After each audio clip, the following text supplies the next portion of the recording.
छोटे बड़े बच्चों, क्या हाल चाल है? आपको तो मालूम है, आप लोग ठीक ही होंगे। मैं आज आपको देखने लाया हूँ। क्यों देखना?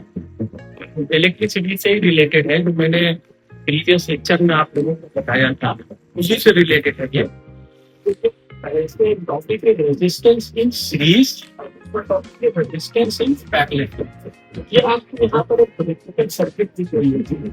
इस इलेक्ट्रिकल सर्किट में आप देख सकते हैं कि ये आपका की है, ये आपका बैटरी है, और ये आपका अलग अलग रेजिस्टेंस दिया हुआ है ना।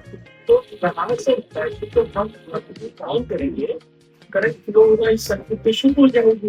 ठीक है, तो यहाँ पर जो करंट आई है, इसकी यहाँ पर आएगी, फिर यहाँ पर आएगी, फिर यहाँ पर आएगी, है ना। तो करंट आपकी क्या होगी इसके अंदर? सभी में करंट आपकी सेम होगी, लेकिन वोल्टेज अलग अलग होगा, क्योंकि रेजिस्टेंस आपका जो जुड़ा हुआ है वो सीरीज में जुड़ा हुआ है। मान लीजिए आपकी यहाँ से कोई एक सर्किट ब्रेक हो जाती है यहाँ से, तो करंट आगे बढ़ेगा ही नहीं, है ना। ये वाला मान लीजिए बल्ब लगा हुआ है, तो ये जलेगा नहीं, ना ये जलेगा, ना ये जलेगा। तो मान लीजिए यहाँ से अगर पूरे कोई करंट आगे नहीं बढ़ेगा, तो इस सर्किट के पर करंट फ्लो नहीं होगी। तो इसीलिए हमारे घर में जो भी वायरिंग वगैरह होती है, तो वो आपकी सीरीज में नहीं होती, वो होती है कि आपकी पैरेलल में।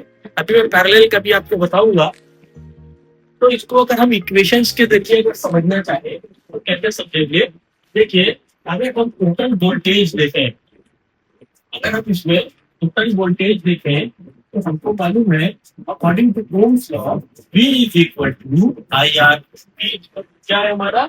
आई आर है, ठीक है। V equal to I R है। यहाँ पे अलग वोल्टेज होगा, यहाँ पे अलग वोल्टेज होगा, यहाँ पे अलग वोल्टेज होगा।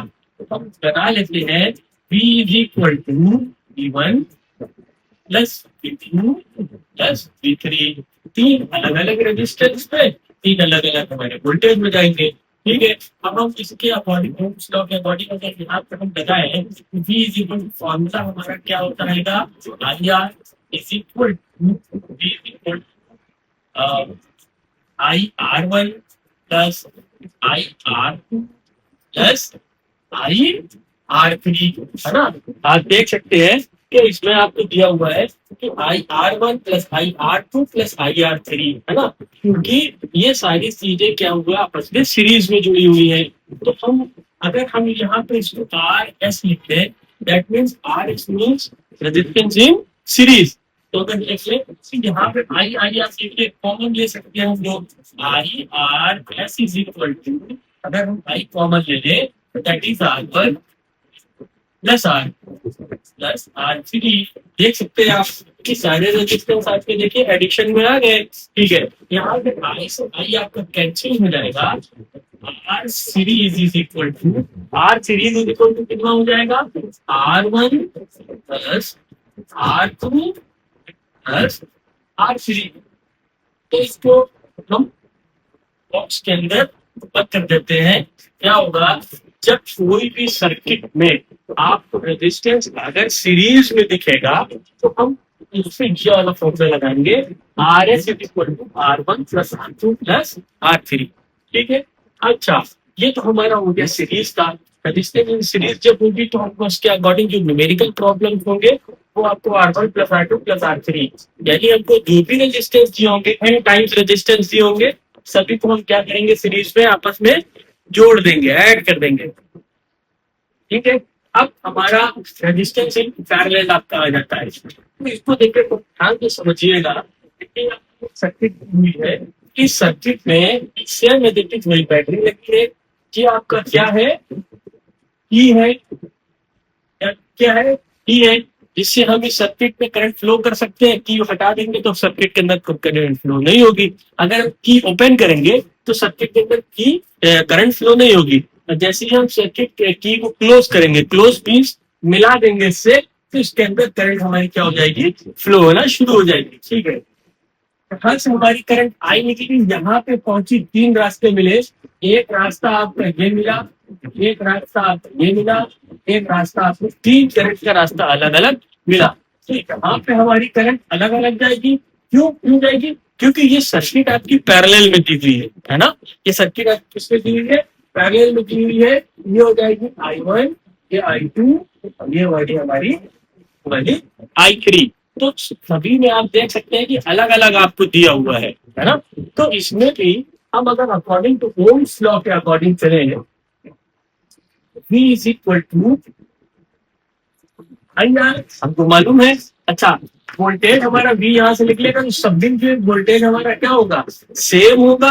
जो आप घर में देखिए, अगर 220 वोल्ट या 240 वोल्ट 50 हर्ट्ज की फ्रीक्वेंसी से अगर आपके घर में इलेक्ट्रिसिटी फ्लो हो रही है तो वोल्टेज आपका सभी में 220 वोल्ट रहता है ना। तो अगर हम यहाँ से इसको करंट पे निकालना चाहे तो that is I is equal to V upon R। तो अलग अलग करंट के अकॉर्डिंग क्या हो जाएगा, that is I is equal to total current I1 plus I2 plus I3।